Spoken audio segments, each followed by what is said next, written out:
ఓం శాంతి. ఈరోజు బాబా ఏం చెప్తున్నారంటే, పిల్లలైన మనల్ని భక్త ఆత్మల నుండి జ్ఞాని ఆత్మలుగా, పతితుల నుండి పావనంగా చేసేందుకు తండ్రి వచ్చారు. అన్నా ఓం శాంతి అన్న. ఈరోజు బాబా ఏం అడుగుతున్నారు అంటే, జ్ఞానయుక్తమైన పిల్లలు ఎల్లప్పుడూ ఏ చింతనలో ఉంటారు?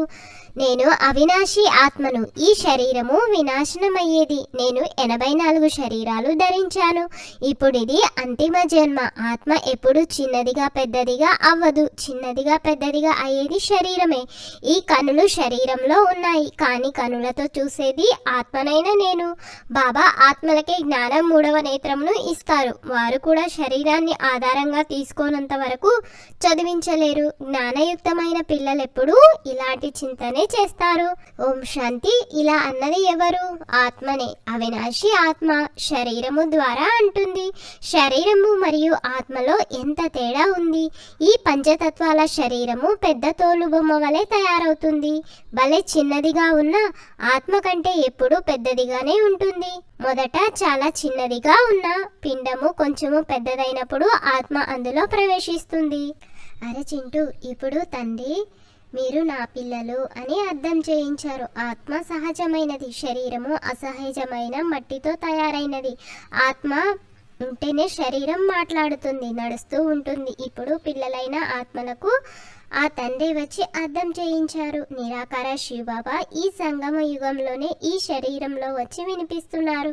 ఈ కళ్ళు శరీరంలోనే ఉంటాయి. ఇప్పుడు తండ్రి జ్ఞాన చక్షువును ఇస్తారు. ఆత్మలో జ్ఞానము లేకుంటే అజ్ఞాన చక్షువు అని అంటారు. తండ్రి వచ్చినప్పుడు మాత్రమే ఆత్మకు జ్ఞాన నేత్రము లభిస్తుంది. అంతా చేసేది ఆత్మనే. ఆత్మ శరీరము ద్వారా కర్మ చేస్తుంది. ఇప్పుడు తండ్రి ఈ శరీరాన్ని ధరించి ఉన్నారని మనము గ్రహించాము. తన రహస్యాన్ని కూడా తెలుపుతున్నారు. అంతేకాక సృష్టి ఆది మధ్యంతల రహస్యాన్ని కూడా తెలుపుతున్నారు. నాటకాన్ని గురించిన సంపూర్ణ జ్ఞానమును కూడా ఇస్తున్నారు. మొదట మీకు కూడా ఏమీ తెలిసేది కాదు. అవును, ఇది నాటకమే. సృష్టి చక్రము తిరుగుతూ ఉంది, కానీ ఎలా తిరుగుతూ ఉందో ఎవరికీ తెలియదు. రచయిత రచనల ఆది మధ్యంతల జ్ఞానము ఇప్పుడు మాత్రమే మనకు లభిస్తుంది. మిగిలినదంతా రచయిత రచనల ఆది మధ్యాంతములను జ్ఞాని ఆత్మలుగా చేస్తున్నారు. మొదట మనము భక్త ఆత్మలుగా ఉండేవారము. ఆత్మలైన మనము భక్తి చేసేవారము. మనం ఇప్పుడు జ్ఞానమును వింటున్నాము. భక్తిని అంధకారమని అంటాము. భక్తి ద్వారా భగవంతుడు లభిస్తారని అనరు.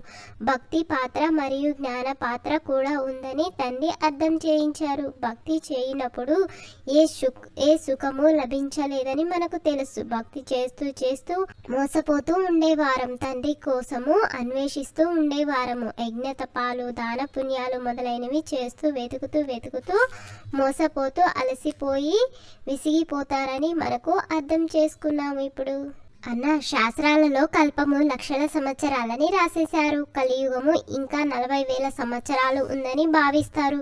కానీ వాస్తవానికి కల్పమంతా కలిసి 5,000 సంవత్సరాలే అని తండ్రి తెలిపిస్తున్నారు. కనుక మానవులు అంధకారంలో ఉన్నారు కదా, దీనినే గాఢ అంధకారము అని అంటారు. జ్ఞానము ఎవరిలోనూ లేదు. అదంతా భక్తి. రావణుడు వచ్చినప్పటి నుండి భక్తి ప్రారంభమైంది. తండ్రి జ్ఞానముతో వస్తారు. తండ్రి నుండి ఒకసారి మాత్రమే జ్ఞాన వారసత్వం లభిస్తుంది. పదే పదే లభించదు.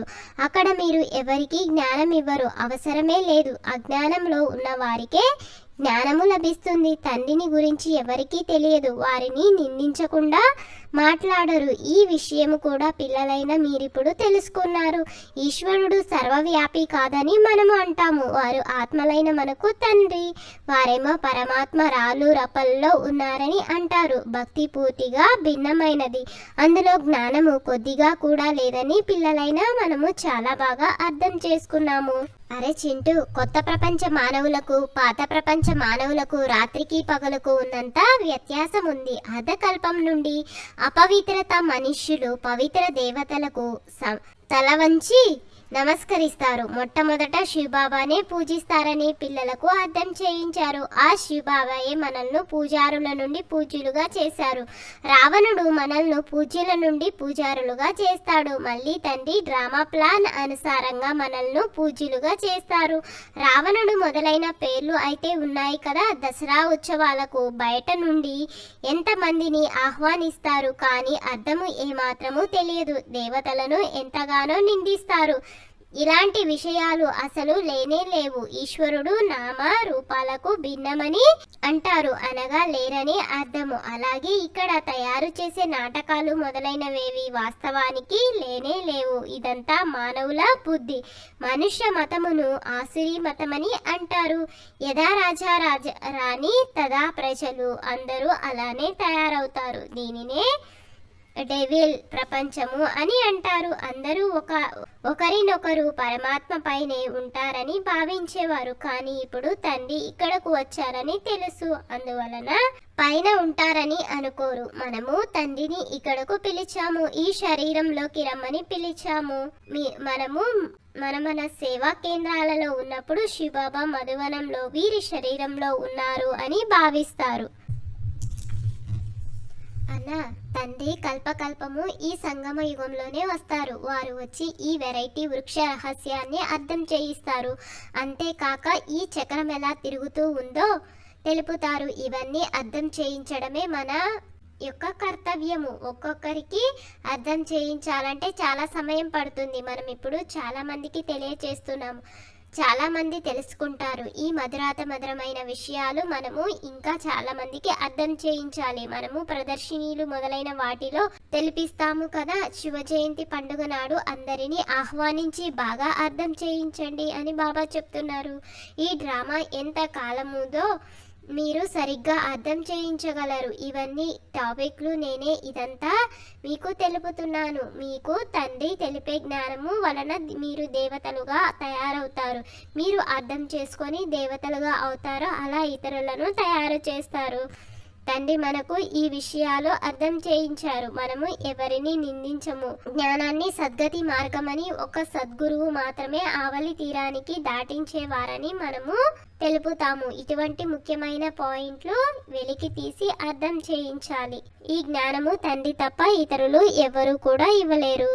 అరే చింటూ, బాబా ఈరోజు హోంవర్క్ ఏమిస్తున్నారంటే పూజారుల నుండి పూజలుగా అయ్యేందుకు సంపూర్ణ నిర్వీకారులుగా అవ్వాలి. జ్ఞానవంతులై స్వయాన్ని స్వయమే పరివర్తన చేసుకోవాలి.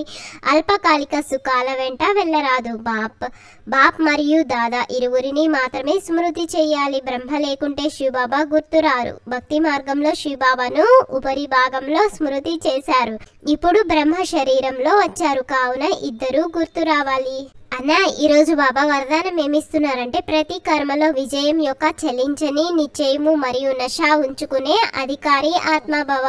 విజయము నా జన్మసిద్ధ అధికారము అనే స్మృతి ద్వారా సదా ఎగురుతూ వెళ్ళండి. ఏం జరిగినా నేను విజయీ ఆత్మను అనే స్మృతిని తీసుకురండి. ఏం జరిగినా ఈ నిశ్చయము చలించరాదు.